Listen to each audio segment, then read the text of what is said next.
If you're over 70, there's a daily habit that could be aging you faster than smoking ever did. It's not something extreme. In fact, it probably feels harmless, even normal. But I want to be clear. This one behavior is silently degrading your brain, your body, and your future. Most people overlook it, but if you don't fix it now, the consequences will show up fast and they'll be hard to reverse. So let me show you what this habit is and why it's far more dangerous than you've ever been told. Because once you understand what it's doing to your biology, you'll never look at your daily routine the same way again. Chapter 1. The biology of aging. After 70. Let's start with the truth most people never hear. After 70, aging doesn't just happen slowly, it accelerates. Your biology isn't coasting, it's fighting to stay above water. You might feel it already, you forget little things, you lose strength faster than you gain it, you sleep but never feel fully rested, your energy drops earlier in the day. What used to feel normal now feels like effort. That's not just getting older, that's biology shifting gears. The reality is that your internal systems, the ones you've relied on your entire life, are entering a more vulnerable state. Systems that used to compensate automatically now need a conscious assist. Your heart, for example, may still beat strong, but its ability to pump efficiently is declining. Blood vessels stiffen, meaning oxygen delivery becomes slower and less reliable. Your lungs lose elasticity, making it harder to fully oxygenate your body with every breath. And at the cellular level, a much quieter battle is playing out. Your mitochondria, the energy producers inside your cells, aren't just slowing down. They're becoming dysfunctional. They leak free radicals, which damage DNA and accelerate the aging of tissues. This leads to fatigue that sleep doesn't fix and stiffness that stretching can't erase. Inflammation, once your body's emergency response team, becomes chronic and directionless. We call it inflammaging, and it's like a slow burn inside your tissues, silently weakening your organs, your joints, and even your brain. Muscle mass, already difficult to maintain, begins to erode. This isn't just about looking strong. This is about staying upright, balanced, and independent. And without intervention, that muscle loss happens at a rate of 3 to 5% per decade after 30 and faster after 70. Now let's talk about the brain. Your brain's ability to rewire itself, known as neuroplasticity, decreases significantly. Connections that aren't used get pruned. Reaction time slows. Your memory retrieval weakens, not because you're not smart, but because the pathways need more stimulation than they're getting. Even your immune system, which once protected you from illness and helped with healing, starts to misfire. It becomes slower, less coordinated, and more prone to causing damage than preventing it. It's like a security team that can't tell friend from foe, sometimes attacking your own tissues while letting real threats slip by.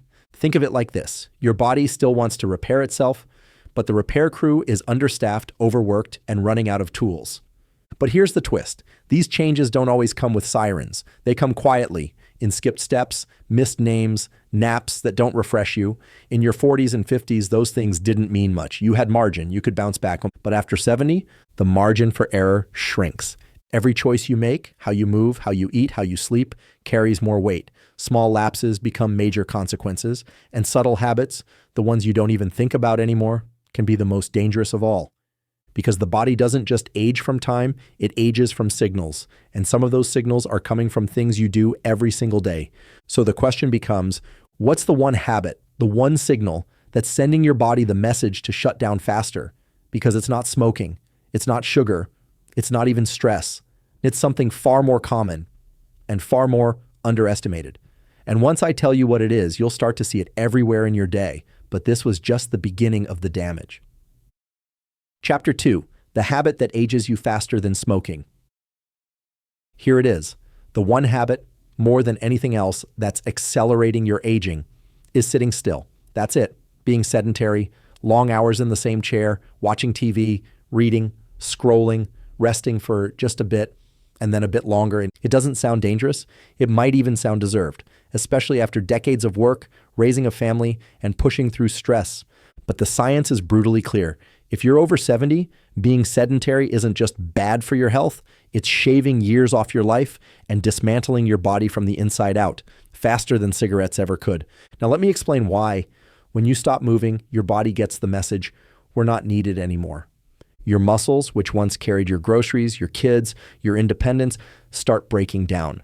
And this doesn't happen over years. It happens in days. As little as 1 week of inactivity can lead to significant muscle atrophy in older adults. Your blood flow slows, meaning less oxygen and fewer nutrients reach your brain, your heart, and your organs. Tissues begin to degrade, healing becomes sluggish, and the lymphatic system, which clears toxins, becomes stagnant. That's why sedentary people often feel puffy, foggy, or inflamed. The system meant to clean you up isn't being triggered. Metabolism? It slows too. Your body starts storing more fat. Insulin sensitivity plummets. Your cells begin to ignore the signals that used to keep your energy stable and your weight under control. Your bones, no longer under pressure from movement, start shedding density, making them brittle, fragile, vulnerable to breaks that don't heal well. And your nervous system, the very thing that keeps you coordinated, balanced, and sharp, weakens with every day you stay still. The sensory input your brain relies on to map your body and the world around it, gone. But it gets worse. The less you move, the less capable you become of moving. It's a loop. And the longer you stay in it, the harder it is to break out. You start avoiding stairs, then long walks, then outings altogether, until even standing for too long becomes too much. But this doesn't just affect your body, it goes deeper, into your brain. When you're sedentary, your brain receives less stimulation. The parts of your brain responsible for planning, coordination, and memory begin to weaken from disuse. Synapses, the connections between brain cells, start to disappear. You may notice little things at first, struggling to remember why you walked into a room, feeling a little more anxious, sleeping poorly, but under the surface, your brain is literally shrinking. One recent study showed that older adults who were sedentary for more than 10 hours a day had significantly smaller brain volume, comparable to several additional years of brain aging, just from sitting too much. Another study found that being sedentary doubles your risk of dementia, even if you're not a smoker, even if you eat well, even if you're doing everything else right. So yes, this habit, sitting still day after day, is biologically more destructive than smoking once you pass 70, because smoking damages specific systems, but being sedentary, it slowly shuts down everything. And the most terrifying part, it feels harmless, almost comforting. You're just relaxing, just reading, just resting your knees. But inside your cells, your tissues, your brain, things are decaying, not from disease, but from neglect. This is how it starts, quietly, softly, with stillness. But the real damage, the damage you don't see until it's almost too late, comes later. Because next I'm going to show you exactly what happens inside your brain and body and day by day when you fall into this trap. Chapter 3. What happens to your brain and body when you're inactive? Let's walk through it. You wake up, you stretch a little, maybe you sit with your coffee, then breakfast, then the news. Before you know it, it's mid-morning and you haven't really moved. That's the first signal to your body. We're staying still today. Your heart rate stays low. Blood flow slows. Muscles aren't being asked to do anything, so they start conserving energy by shrinking. That's called sarcopenia, the age-related loss of muscle mass. And once it starts, it doesn't stop unless you actively fight it. Midday hits. Maybe you walk a little, maybe not. You sit for lunch, sit through the afternoon. Maybe you doze off. And what feels like a quiet, peaceful day is actually an accelerating decline under the surface. Your mitochondria, the tiny power generators inside your cells, begin to down-regulate. They slow energy production. They become less efficient. And over time, they start sending out oxidative stress signals, which trigger inflammation and accelerate tissue breakdown. You feel this as low-grade fatigue, that constant, I just don't have the energy feeling. But that's not aging. That's cellular malfunction due to inactivity. Meanwhile, your brain is starving for input. Your brain isn't just a storage device, it's a pattern recognition machine. It wants feedback from your limbs, your joints, your breath, your surroundings. When it doesn't get that, the areas responsible for movement, memory, balance, and spatial awareness, like the cerebellum, basal ganglia, and hippocampus, start to atrophy, literally shrink. Your sense of balance becomes unsteady, your reflexes slow, you begin forgetting where you placed things, not because you're getting old, but because your brain has stopped receiving the signals it needs to stay alive. The phrase use it or lose it isn't a figure of speech. It's a neural law. Then comes the metabolic impact. Insulin sensitivity drops. That means your body has to work harder to process carbohydrates, regulate blood sugar, and manage weight. Over time, that leads to metabolic syndrome, a condition that opens the door to heart disease, type 2 diabetes, and cognitive decline. Even your gut slows down. Digestion becomes sluggish. You may experience constipation, bloating, or poor nutrient absorption, all because you're not stimulating peristalsis through movement. And here's something most people overlook. Your immune system gets weaker too. A sedentary body has lower lymph flow, less white blood cell mobilization, and a higher baseline of chronic inflammation. That means your body becomes slower to detect threats and more likely to overreact to harmless stimuli, increasing your risk for autoimmune conditions. Then comes sleep. Physical activity is one of the most powerful regulators of your circadian rhythm. It tells your body, this is day, this is night, this is effort, this is recovery. But if your days are quiet, still unstimulated, your body loses its sense of time. Melatonin production stalls, cortisol stays high, you toss, you turn, you wake up groggy, and then you repeat the cycle the next day. At first it's manageable, but give it enough time and it turns into accelerated biological decay. You lose flexibility, you lose confidence, you lose identity. The body stops doing what it was built to do, and the mind follows. Now multiply that by days, then weeks, then years. This is what aging looks like, not from the outside, but from the inside. But I need you to hear this next part clearly. It's not inevitable. None of this is set in stone. Your body, even at 70, 80, 90, still wants to repair. It still wants to respond. The wiring is still there. The capacity is still there. The spark is still there. You just have to give it the right input. And the moment you do, the shift begins fast, because what's breaking you down can also be undone. Chapter 4, How to Reverse the Damage. Here's the truth most people don't hear after 70. It's not too late, not even close. Your brain still has plasticity. Your muscles still respond to resistance. Your metabolism still adapts, but only if you give it a reason to. And the reason doesn't have to be complicated. You don't need a gym membership. You don't need hour-long workouts. You don't need pain. What you need is consistent movement, and the right kind. Let me walk you through it. Start small. That's the key. The body doesn't care how intense your movement is. It cares that it happens regularly. Take a 10-minute walk after each meal. That alone reduces blood sugar spikes, improves insulin sensitivity, increases blood flow to your brain, and stimulates mitochondrial activity. Just 3 of those a day? That's 30 minutes. And it's transformative. In fact, walking after meals has been shown to lower blood glucose as effectively as some medications without side effects. And if you've been mostly inactive, that's okay. Even standing up every hour to stretch, rotate your shoulders, or raise your arms over your head, that's a neurological trigger. It tells your brain, we're still in use. Keep us alive. I also recommend light resistance training. Nothing extreme. You can use resistance bands, your own body weight, or light dumbbells. A few basic movements, squats to a chair, wall push-ups, shoulder raises, 2 to 3 times a week. Why does this matter?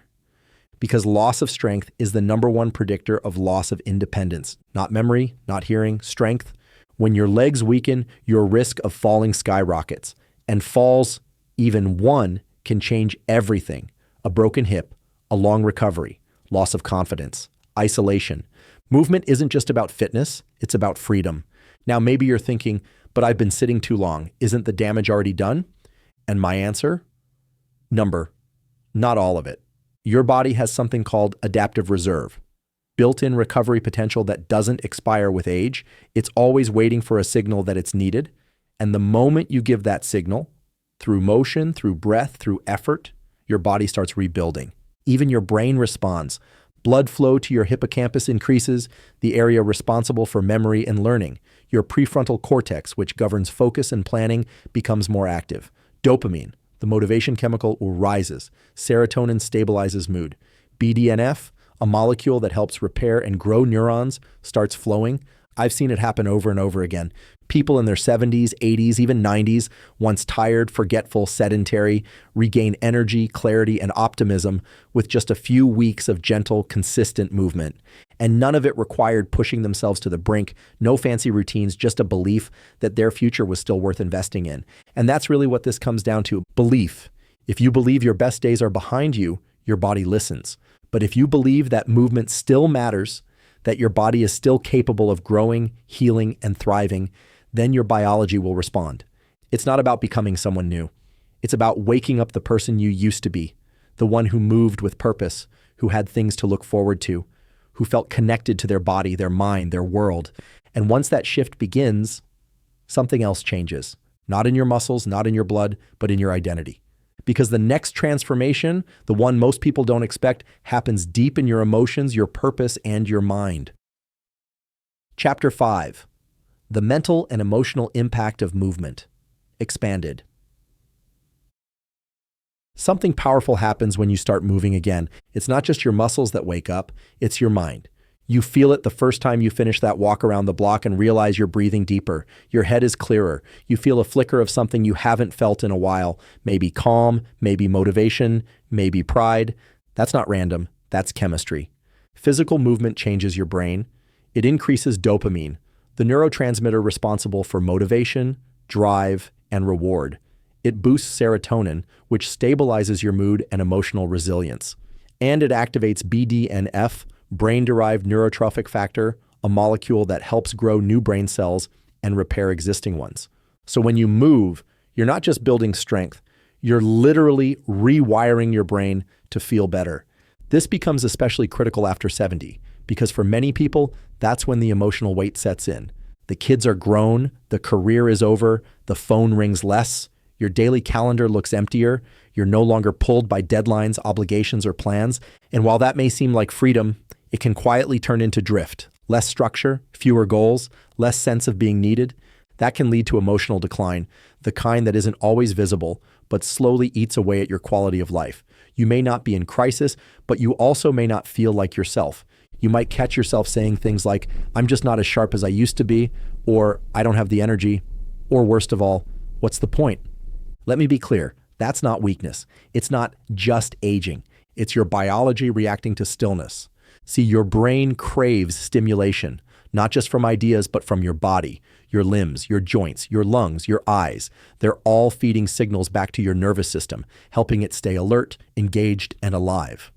When those signals go quiet, your reward circuits start to power down. The part of your brain responsible for focus, planning, and decision-making, the prefrontal cortex, begins to dim. You lose your spark. But when you move, even just a little, you flip the switch back on. You start to feel momentum. You look forward to things again, walk with a friend, a new recipe, a quiet evening where you feel present instead of distracted. You remember more, you sleep better, your mood evens out. You become more patient, more engaged, more optimistic. You become more you. And here's something I've seen over and over. Over time, that movement stops being a chore and starts becoming identity. You go from thinking, I need to exercise, to I'm someone who moves, who stays sharp, who takes care of myself. You stop asking, how do I get motivated? And start saying, this is just who I am now. That shift is everything. Because when your mind changes, your habits follow, your body follows, your entire life begins to follow. You reclaim agency, something that often slips away with age. You stop feeling like things are happening to you and start remembering that you can still shape your outcomes. And this isn't just about adding years to your life. It's about adding life back into your years. So if you're wondering how to start, how to actually build this into your day without overwhelm or confusion, let's talk about the exact daily protocol I recommend, step by step. Chapter 6, a daily protocol you can follow. Let me give you a simple science-based protocol you can follow starting today. It doesn't require fancy equipment. It doesn't require a personal trainer. It only requires commitment and about 30 minutes of your day. Let's start in the morning. Morning routine, wake up and prime your system. As soon as you wake up, before reaching for your phone or the remote, sit up and take 5 slow, deep nasal breaths. This activates your parasympathetic nervous system, the system responsible for calm and balance, and starts regulating your cortisol levels naturally. Then stand, stretch your arms overhead, roll your shoulders, move your neck side to side. These tiny movements stimulate mechanoreceptors, cells that tell your brain, we're awake, let's go. After you hydrate, go outside if you can, just for 2 to 5 minutes. Get natural light into your eyes. This sets your internal clock and improves sleep later that night. Now here's the important part. Go for a 10-minute walk, nothing fast, just walk. Breathe through your nose if possible. Let the light hit your face, let your body wake up. This walk triggers metabolic function, improves glucose control, and sends blood to the brain. That's the start of your momentum. Midday, anchor your energy. After lunch, instead of sitting back down immediately, do one of 2 things. Option 1, another 10-minute walk. You'll digest your food better, regulate blood sugar, and stay mentally alert. Option 2, if walking isn't an option, do 3 to 5 minutes of light movement indoors. March in place. Do gentle squats holding onto a chair. Stretch your spine. Move your arms in circles. Even tiny movements increase blood flow and fight the effects of sedentarism. Evening. Wind down the right way. An hour before bed, dim the lights. Avoid screens if possible. Lie on your back with your legs up against the wall for 2 minutes. This helps with circulation and calms your nervous system. Then do box breathing. Inhale for 4 seconds, hold for 4, exhale for 4, hold for 4. Repeat that for a few rounds. This not only relaxes your body, it signals your brain that you're safe, that you've done enough, that it's okay to rest. That's the full protocol: morning motion, midday activation, evening reset. If you can do that consistently, even 5 days a week, you will see changes. Your energy will rise, your balance will improve, your sleep will deepen, your memory will sharpen, your mood will lift. And the most important thing, you'll begin to trust your body again. Because aging isn't about falling apart. It's about falling out of rhythm and learning how to come back. And if you need proof that this works, let me show you exactly what happened when people just like you made this shift. Chapter 7. Real people, real change. Let me tell you about a woman named Claire. She was 78, widowed, living alone in a quiet neighborhood in Arizona. Her doctor told her she was pre-diabetic, and her memory wasn't what it used to be. She'd lost her husband 2 years earlier, and since then, most of her days were spent between the living room and the kitchen. She felt tired all the time and assumed it was just old age. She had stopped going to her garden. She no longer wanted to talk on the phone. She told herself she was slowing down when in reality, she was shutting down. But everything changed the day her granddaughter showed her one of my videos. She watched it once, then again. And that night she took a short walk around her house, just one loop, no music, no fanfare, but it was the first step in a new direction. The next day, she did it again and again. Then she added breath work before bed, just 3 minutes of slow, controlled nasal breathing. Within days, her sleep deepened. Her energy started to come back. Her appetite returned. Her anxiety, that gnawing, silent discomfort she never talked about, began to fade. She started adding resistance band exercises every other day. Gentle ones. The kind that don't look impressive on the outside, but on the inside. They were rebuilding her coordination, her strength, and her sense of control. Within 6 weeks, her fasting blood sugar dropped, her digestion improved, and she was sleeping through the night. She looked at me across the room, smiled, and said, "It's like I got my brain back." And all she did was move a little every day. Then there's Robert, 72 years old, former engineer. He'd always been a problem solver, but retirement left him with no more problems to solve. He slipped into a quiet depression. Days blurred together. He stopped calling his friends, stopped reading, spent most of his time in a recliner, staring at the television, the sound muted. His daughter noticed. She got him a pedometer and said, 3,000 steps a day, Dad. That's all I'm asking. That's it. No gym, no trainer, just 3,000 steps. At first he grumbled, said he'd try. But 2 days later, he sent her a text that said 2,144 steps today. That was all, but it meant everything. By week 2, he was walking around the block, then 2 blocks, then 5. He hit 5,000 steps. He started joining his neighborhood's morning walk group. His posture improved, his voice got louder, his appetite returned, and slowly, so did he. He dusted off his old drafting table, called up a friend he hadn't spoken to in 3 years, and when I saw him last, he said something I'll never forget. "It's not that I feel younger, I feel awake." That's what this is really about. Not just preventing disease, not just extending lifespan, but reclaiming your spark. Because when you introduce movement back into your day, even a little, you don't just slow aging, you start living again. You remember who you are, you stop waiting for decline, you stop surrendering to the quiet script of slowing down and fading out. You start taking control of the one thing that matters most at this stage of life, your freedom. The freedom to walk without fear, to think clearly, to sleep deeply, to feel joy, not just nostalgia, to participate in life, not just observe it. This is the part that satisfies every word of the title you clicked on. Because now you know the most dangerous habit after 70 isn't smoking, it's stillness. And the antidote, it's not a pill, it's not a surgery, it's not a secret, it's movement. Just a little every day, repeated consistently. The science is clear, the results are real, the stories are powerful. And the decision, starting today, is completely yours.